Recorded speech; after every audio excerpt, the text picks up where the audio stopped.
All right, so we're going to start talking about series today. We've got two types of series. There's the partial sums and the infinite series. So the partial sums, usually denoted by S sub n, is just a series that goes through like 5 terms, 12 terms, 20,000 terms. It doesn't matter, but it stops somewhere.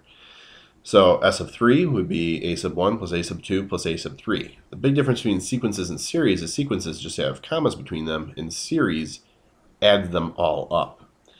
Now, a series is going to be tougher for us to actually converge because if you add up stuff, it usually adds up to infinity. So the numbers have to be really, really small, or they have to cancel out for a series to really converge. So the infinite series, we're going to use that sigma notation, and we've done a little bit of infinite series when we were talking about area under the curve. So this looks very similar to what we saw before. We saw the sum of f of x times our change in x, delta x, or dx, and we did this from n equals, I think we might use I, to infinity. And then we took the limit as, I equals 1. This is what we did. We had I equals 1 to n, and we did the limit as n goes to infinity. Remember that? Where we found our delta x. We did it for a whole of like 2 minutes before we learned how to do the area under the curve using the antiderivative. All right, so one of the biggest things we're going to do in this chapter is determine whether the following series converge, and then trying to find the sum. Now the second part, finding the sum, you want to find it if you can, but most of the time you're not going to be able to. First couple sections we will, but then in the end we just want to know if they are going to converge or not. That's usually the question that gets asked. Which of the following converge? Alright, so let's think about this one.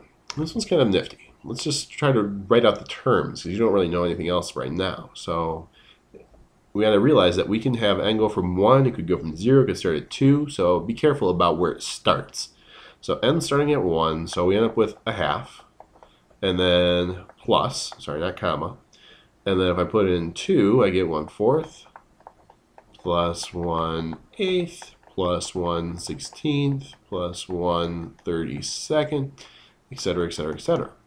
Now, gut reaction to most of these is you're always adding something, so shouldn't that add up to being, an infinite number? Because you're always adding. You're adding an infinite number of things. Shouldn't you get infinity? That's always most people's gut reaction to this. And let's do this one visually. So let's say I've got a box. And I'm going to start by adding in a half of it. So there's half the box. And then I'm going to add in a quarter of the box. And then I'm going to add in an eighth. Every time I do this, it's half of what's left. And then I'm going to add in a 16th. And then a 32nd, which is half of that. And then a 64th. And then a 1/28th. Etc., etc., etc. What's going to happen in this box? Are we ever going to fill more than 1? No, but as we do halves and halves and halves, what's going to happen? We're going to have equaling 1. Now, when you have an infinite series, it doesn't approach 1, it equals 1. So this particular one is kind of nifty. It's also goes with Zeno's paradox, which says you can never get anywhere, because to get there, you have to go half the way there. And then to get from there to the door, you have to go another half of where you've already gone. And then you have to go another half of that distance. And then you have to go another half of that distance. And then you have to go another half of that distance. Add up all those halves, and you do end up getting to the door. Alright, let's try this next one here. And just like the last one, we don't have very high-powered stuff yet. We just have our wits and logic to try to work these out. So let's do what we did before and try plugging in some numbers.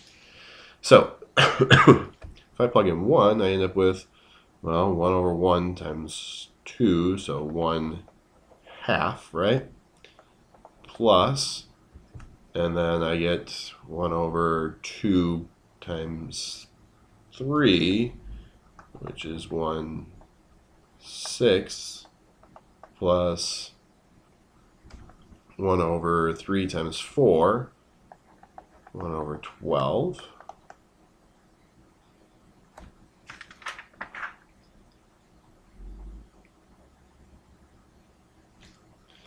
Plus 1/, 4 times 5, 24. Huh. So, well, one of the things we can realize is we don't have as big as we had before, do we? We've got something very similar to what we had up at the top, but it's not as large, right? It's even smaller. So we know the series is going to converge, but what in the world does it converge to? Well, let's start with what we had before. We had 1/2 plus 1/4 plus 1/8 plus 1/16.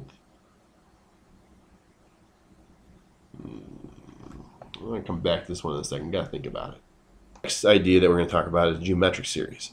And geometric series, you need a couple different things. You need it to be in this form. A times r to the n. Kind of looks like CE to the RT or something like that. But n has to be the power. So whatever you're going through, it has to start at 0. That's the other thing that's kind of weird. It doesn't start at 1. It has to start at 0. If it starts at 1 or something like that, you might still be able to use it, but the equation would not give you exactly a over 1 minus r. You'd have to subtract off a number, or you'd have to add in a number to make it actually work. So if it starts at 0, it has this form, then you're good. The other thing you need that the absolute value of r has to be less than 1. It doesn't have to be positive, but it has to be less than 1. All right, so let's see how we apply this. Oh, and then once we got those two things, we just plug in this formula and we've got our sum. All right. So, using the number 6, the first thing you want to do is think of this as the sum of 5 times 1/4 to the n. If you try to think of this as 4 to the n, well, the problem is the 4 is on the bottom, which is odd considering r to the n is normally up top here. So we have to rewrite this in this form. Now that we have this in this form, we realize that n goes from 0. That's sweet. This is our a, and this is our r. Is 1/4 less than 1? You better believe it is. So it's ready to go. So our formula is a, which is 5, over 1 minus the r, which is 1/4. And that's really it. This is probably the easiest series that we have in the entire chapter. We have to simplify this. 1 minus 1/4 is 3/4, so 5 over 3/4. You want to divide by a fraction, you multiply by the reciprocal, 4/3. So we get 20 over 3. These are good problems to race on. That's really it. That's your answer. Yay.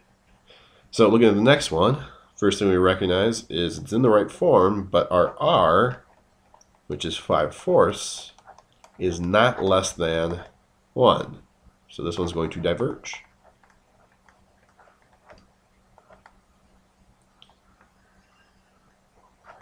I can't write diverge for some strange reason. So it's going to diverge. That's it. If it's not less than 1, it diverges. Let's try out the next one here. Oh, that's the same as 6. You can apply the exact same thing to find that one. What about 9? What in the world do we do with that? Alright, so what we want to realize is n minus 2 is the same thing as the sum of 2 to the n over 2 squared. Think about that. You've got subtraction as an exponent, we can do that as division. So another way of writing this is 1/4 times 2 to the n. I agree that a is good, but 2 to the n, that's not so good. R is greater than 1. So this is going to diverge. But notice if these were switched around, then it would have been good. That would have been good. So if this was 2 minus n, that would put the n on the bottom, which would work. All right. The last thing we've got is the nth term for divergence. This is possibly one of the most useful things that we have in the entire chapter. But the biggest thing you got to realize is it doesn't work backwards. So here, if it converges, then the limit must equal 0. And the reason for that is Well, if your last term doesn't equal 0, then how in the world are you going to add up to something? So for it to converge, it means it equals some number. If your last term is not 0, you can't converge at all. Now, if you remember back to geometry, if you've got a theorem that works, the contrapositive also has to work. So that means if the limit not equals 0, if the limit of a sub n does not equal 0, then the series diverges. Now notice this is not the inverse. And the inverse would be if the limit equals 0, then the series converges. That's not true. This only tells divergence. The contrapositive always works. If your original theorem works, then the contrapositive also works. That means everything's flipped around. The limit has to not equal 0. The series diverges. This only tells divergence. You can never use this to tell that it converges. If the limit equals 0, then maybe it converges, maybe it doesn't. We don't know. It might have already gone off to infinity before you got the chance to add up all your terms. So don't think that that always works. So the question is whether or not these following series converge. And what we want to do is look at the limit. And since we have, you got to be careful, this is not in parentheses 2n factorial. It's just 2 times n factorial. So in general, the n factorial and the n factorial, when we look at the limit as this goes to infinity, they basically are going to cancel out.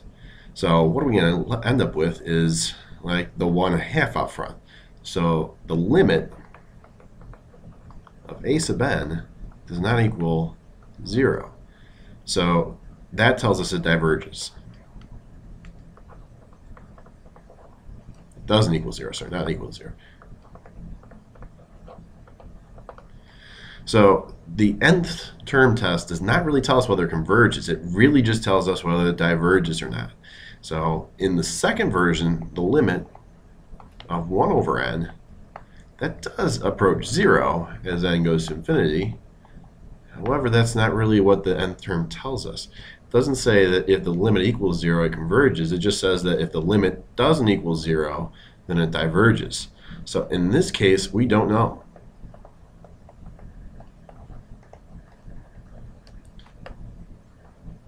Actually, what we're going to learn in the next section, which is called the p-test, is that this series is actually going to diverge. R, there needs to be an R in there. Diverge even though the limit goes to 0. So if the limit goes to 0, we don't know based on the nth term test. If the limit doesn't go to 0, it definitely does diverge.